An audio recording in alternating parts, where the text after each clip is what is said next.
சிவபெருமான் மட்டும் தெரியுமா, ஒரு தடவை வந்துட்டா இது ஒன்வே மாதிரி. திரும்ப வெளியே போனீங்கன்னா ஒரு நாய் கூட மதிக்காது. உங்களை யார் ருத்ராட்சம் போட சொல்லி கட்டாயப்படுத்தல. சிவன் ஆட்கொண்டாதான் அவன் வாசலை வந்து மிதிக்க முடியும், இங்க வந்து உட்கார முடியும். இல்லட்டா பிளாக்ல டிக்கெட்டை வாங்கிக்கிட்டு சொறி பிடிச்சவனையும் அவனை இவனையும் தலைவா அப்படின்னு போய் சொல்லக்கூடிய நிலைமை வராது. எங்க தலைவன் உள்ள இருக்கான். நமசிவாய வாழ்க, நாதன் தாழ் வாழ்க, இவை பொழுதும் எண்ணஞ்சில் நீங்காதான் தாழ்வாழ்க.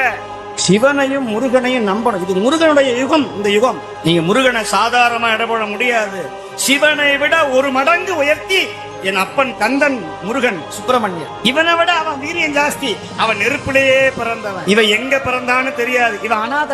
அவன் அனாதிக்கும் அனாதி, ஆதி அந்தமில்லாத ஆறுமுக கடவுள் என் அப்பன் வேளன், குகன், சண்முகன், சடாட்சரன். அவன் திருவடிய ஒரு தடவை முருகா அப்படின்னு சொன்னா போதும், குகான்னு மயில் கத்தும். குகா குகான்னு கத்தும் மயில். அகவத கேட்டீங்கன்னா குகா குகான்னு சொல்லும். சுப்பிரமணியா, கந்தா, கடம்பா.